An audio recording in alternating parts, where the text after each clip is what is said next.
Assalamu alaikum wa rahmatullahi wa barakatuh. Peace and blessings to all our listeners. Welcome to another edition of Inspired Afternoons with me, your host, Mariam Mia, on this Monday morning, mixed weather.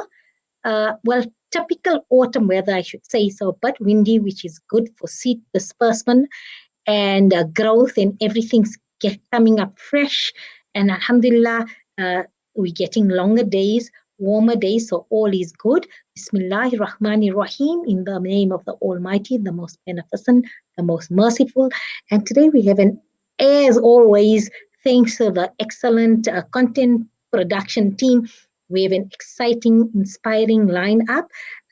It's Monday, so our health and wellness segment, we're going to be having wellness architect, Sister Sumaiya Hoosen, we're going to continue with our speaking about getting healthy the wholesome way.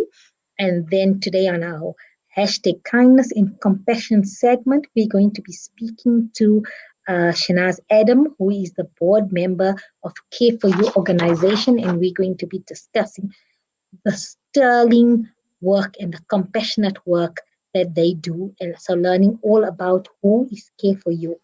And thereafter, it's my favorite segment, Educational Insights. And today, we welcome back Islamic Care Line's expert, experienced social worker, Sister Anisa Musa, on our parenting segment. And today, she'll be offering us counsel and advice on dealing with your child's tantrums. And I'm sure the tantrums were more during lockdown because our little ones, our precious little ones, were with us all the time. So yes, they were bound to have some tantrums, and now it's back to school. So maybe tantrums of not wanting to go. So looking forward to receiving, I think, much invaluable advice, especially on trying to deal or let's say avoid those tantrums. Let's see it coming. And thereafter, we welcome back as well integrated learning therapy specialist, Sister Zina Sarkor, and she's going to be discussing the effects, how discussing the effects of learning during lockdown and offering advice in terms of how to improve any barriers to learning. Excuse me. So, fantastic lineup coming up. And yes, an hour ago, I received, Alhamdulillah, I think, joyous news, welcome news that, Alhamdulillah, our family's progeny has increased. Almighty has blessed us once again. So I've become a granny, a nanny for the second time now. Alhamdulillah, my eldest daughter had just given birth, I think about 2 hours ago now. Mama and baby doing well. So Alhamdulillah, welcome a new life into this world, into our family. And you were the first one. There's so much love to give him. And it's amazing how your heart just opens up, and there's always love. There's a capacity for love always, because my grandson is my life. Everything revolves around him, and all the family know that he is my life. And Alhamdulillah, I was wondering, now I have to share this love that I have for him for another grandchild. And I have this capacity, and I had thought about it, and Alhamdulillah, a beta video call due to COVID. I seen mommy and baby about half an hour ago, and when I just looked at her, that's the magnanimous of the Almighty in terms of love, and that's how the capacity of love, it just opens up just by it was, I think, a 2 minute conversation, and just observing a newborn, somebody new in your life to come. And immediately my heart was filled with love. The space and the capacity for the love just came. It was thanks to the magnanimous and generosity of the Almighty and our capacity to love, that love is not confined to one person or one aspect of that. As a new people enter your life, so does your capacity to love. And today for me, that was my learning insight today, that your capacity of love is always there, and it's forever increasing. So it's not limited, it's forever expanding. And like I say, it was just a connection that was not even live. It was just a video link connection, but just knowing the fact that I have a significant relationship to the being that was presented or shown to me over the video, and an instant connection came in, an instant capacity to love had come. So alhamdulillah, love always increases and it expands as we allow our love to expand. So alhamdulillah, love is the most beautiful, wonderful emotion that drives many of our decisions and also changes who we are. And love is linked to compassionate. So it makes us human and it makes us compassionate beings, is the love that we give off and the love that we receive. Let's go for a short break and then we'll be joined by Sister Sumaiya.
Welcome back. You're tuned into Inspired Afternoons with me, your host Mariam Mia, and now we got Sister Sumaiya on, and we're going to continue our journey towards the wholesome way of life. Thus, let me welcome Sister Sumaiya. Assalamu alaikum wa rahmatullahi wa barakatuh, Sister Sumaiya, and welcome to another edition of Insights.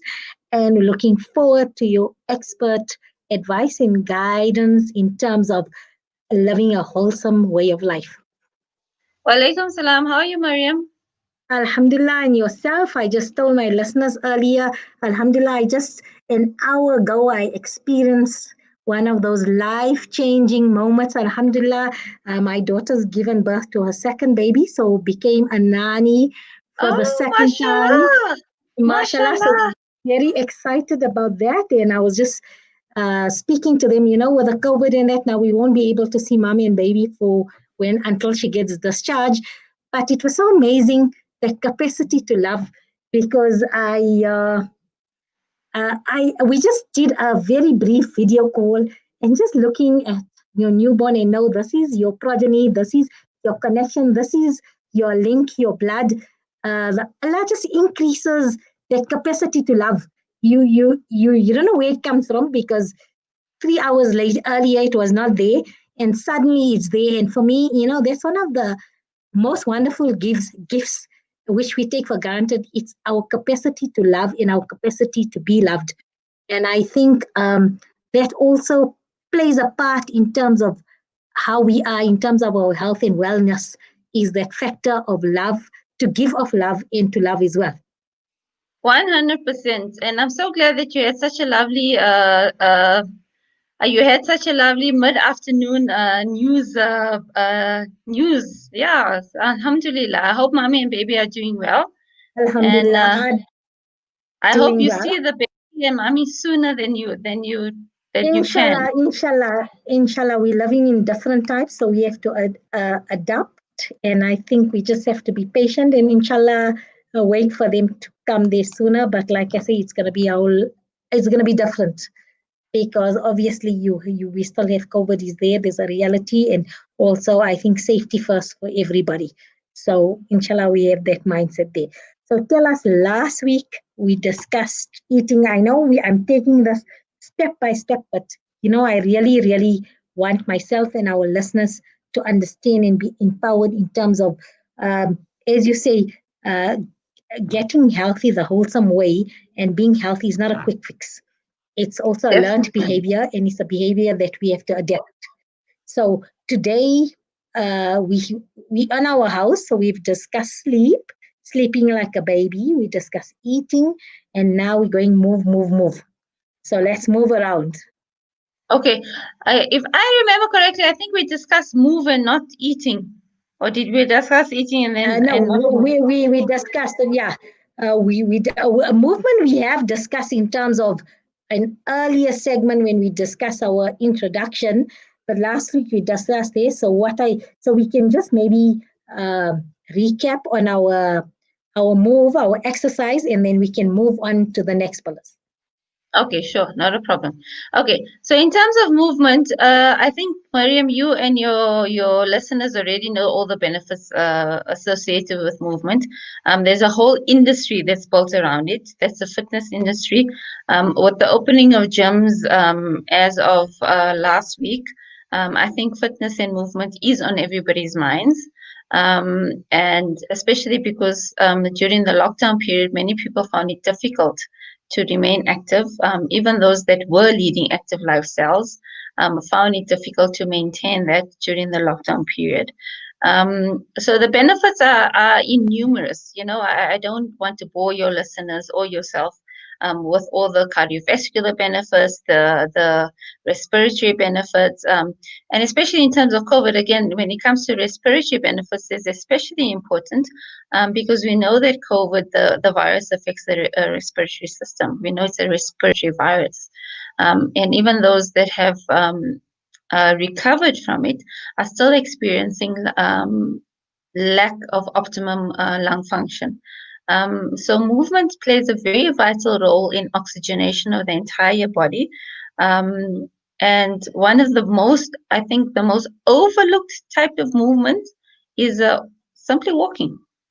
Unfortunately, as a culture in South Africa, we don't walk nearly enough. Our movement is mainly vehicle based, whether that's car or taxi or whatever it is, but it's mainly vehicle based. When you go overseas and you go to other countries, you see that it's more a walking-based culture. We have security issues, which I do understand, but I think also we've become very complacent and very sedentary. And the lockdown period didn't aid us.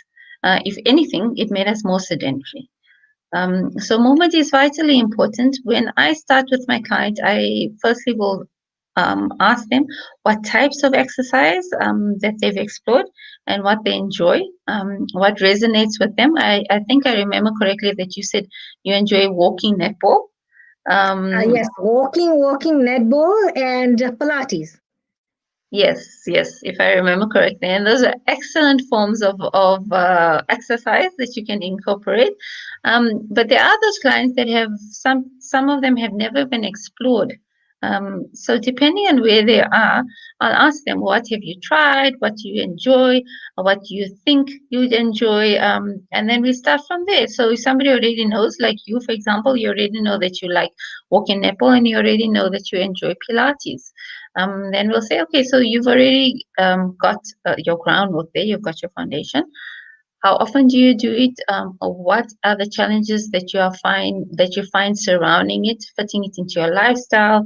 How often can you do it? For what duration of time?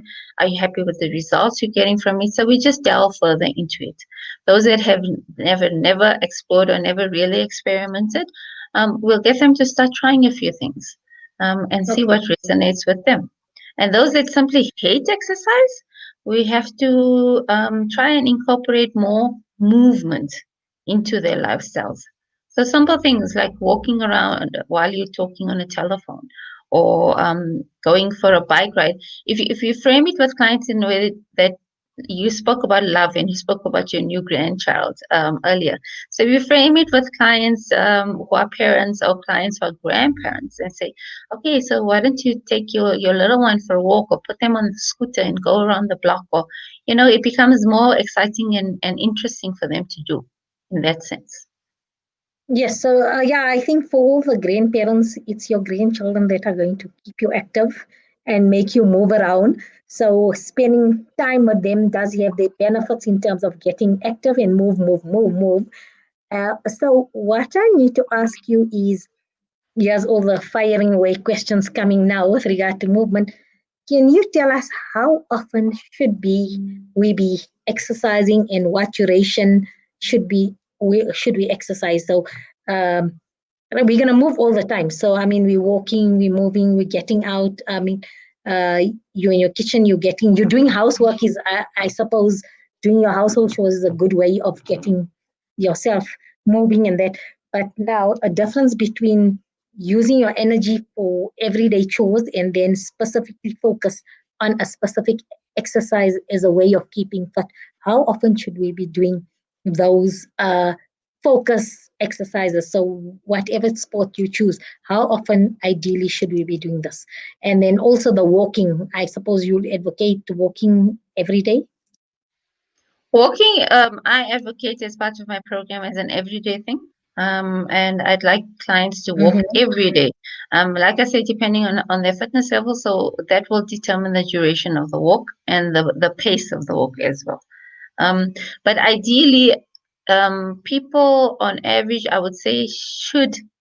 The reason I move away from the 3 days a week, and I advocate for 5 days a week rather, is because I feel that our lifestyles have become, even though we are moving, like you mentioned, in our households, in our kitchens, doing household chores, this, that, and the other, but it's very limited, Mariam, if you think about it. If you had to use a step count, like one of your devices or your step counters, you'd actually be quite drastically surprised by how few steps you can take in a day.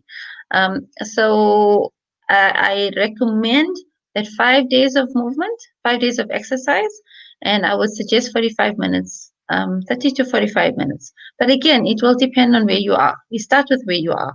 If you can't manage that, we gradually increase until we get there.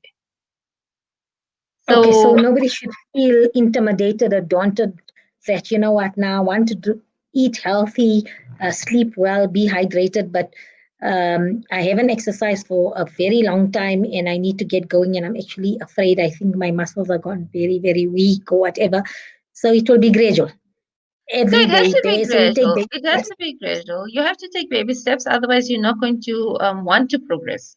You're going to do it for the first 2, 3 days, and after that, your muscles are going to be screaming at you, and you're going to say this is not worth it, and you're going to just give up before you've even begun. So we take it gradually, and I generally would like to alternate between a high intensity type of training, versus Mhm. and a low, not a low, but more constant rate of training. So, for example, in your case of your Pilates and your walking Nepal, you've got two varieties there that give you different types of workouts, and that's perfect. So I like to alternate between that because that way you're giving your body a nice variety, and you're allowing many different muscle groups to work. And you're engaging your brain. For example, you walk in Nepal, you're engaging your brain as well with your hand-eye coordination, because of the ball skills. So we want to get some mind engagement in the exercise as well. Yes, I must confess I need to get back into it because I was on a sabbatical because of lockdown. So we have to get out of there.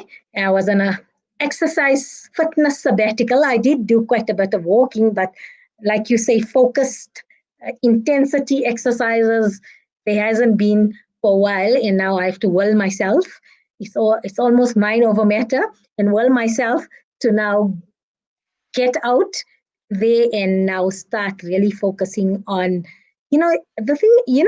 What I love about exercise, while you're doing it, it's difficult, it's grueling, it's painful, but afterwards you feel so invigorated, you feel refreshed, you know that day just goes well. You just have this burst of energy, and I think the endorphins come, so you just like on a high, a natural high, and that's what I like out the take out of a purposeful high intensity exercise you do, is that you get that oxygen rush and that natural high you feel afterwards, and how you can just float through the rest of your day. And for me, that's the biggest takeout I take from being fit. And I see you Well, nodding, so maybe you feel like that when you cycle. After you I, cycle. I definitely feel like that. Well, cycling is not specifically my thing. It's more swimming. And I actually did my first swim session last week, Friday. I booked a time slot at the gym. It was the one thing I couldn't do during lockdown. So I booked my time slot and I went for I called it my therapy. So I went for my therapy. I came back and I felt amazing. And, you put your finger on it. The first 16 laps were absolutely grueling. You must know I hadn't been Mm, in the swimming pool for 6 months. They were grueling, and I had to just keep talking myself through it and saying, "You'll get past this. This is that you can do it. You know that it's going to be hard, but you will get past this." And once I got past that grueling, once my muscles had warmed up, the muscle memory kicked in, and I was just gliding through that water, and I had such an amazing experience. And I'm glad that you brought up the endorphin rush. I'd rather you get a rush from the endorphins and than get a that's sugar right. rush.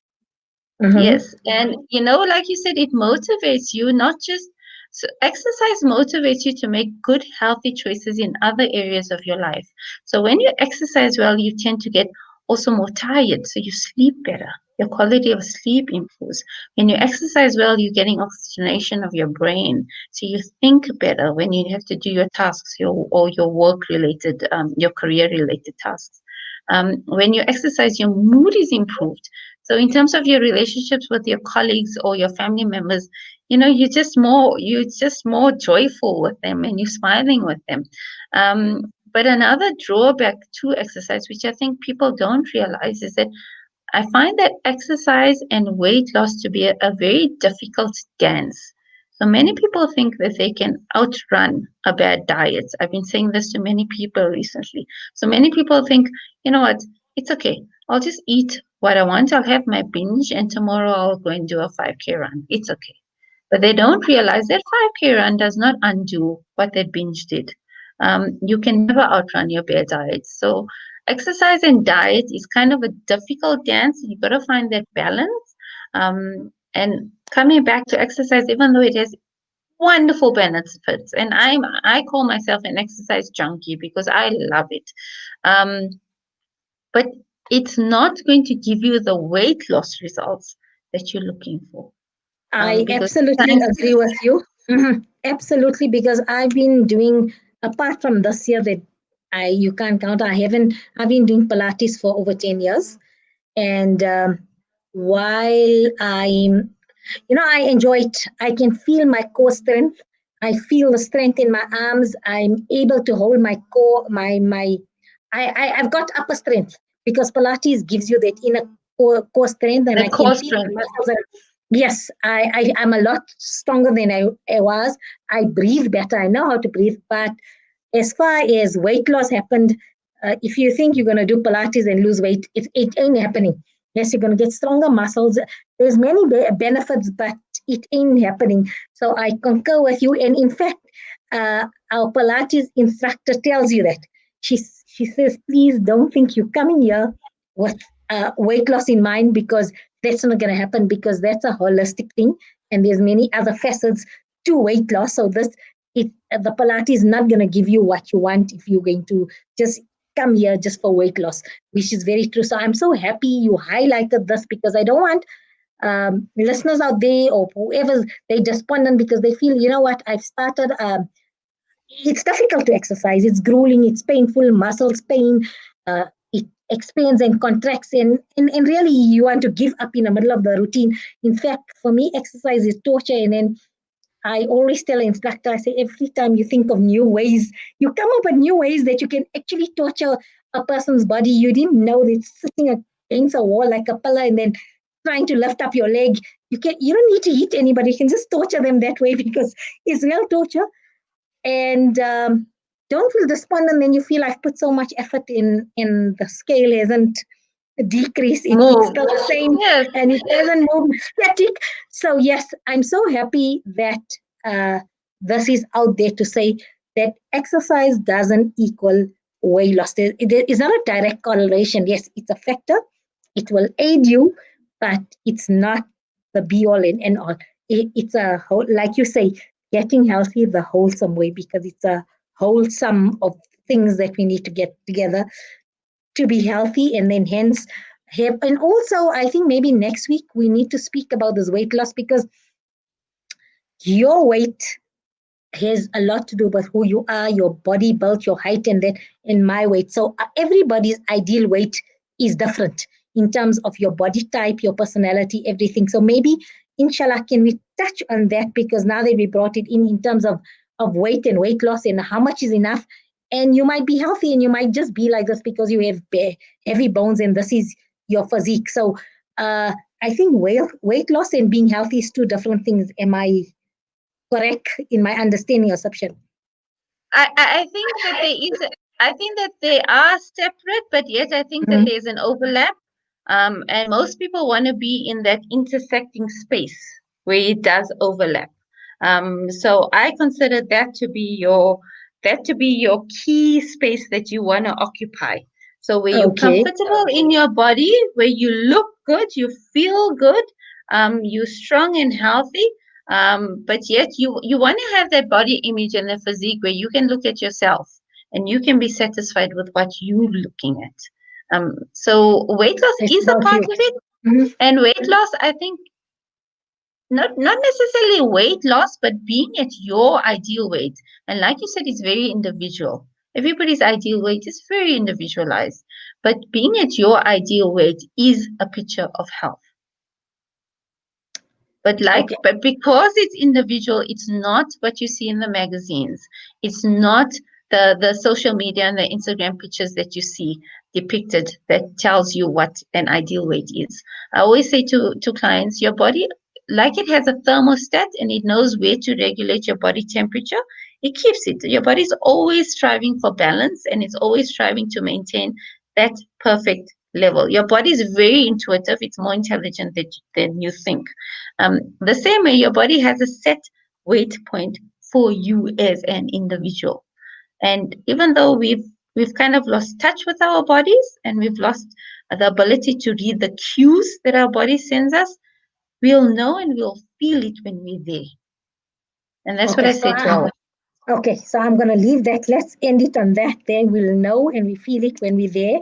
And then next week we can focus and maybe we can just round up and summarize. We thank you so much for your time and for taking us through this journey of eating and getting healthy the wholesome way. Well, not just eating, a whole lifestyle change in us in terms of getting healthy the wholesome way, because it's a SUM.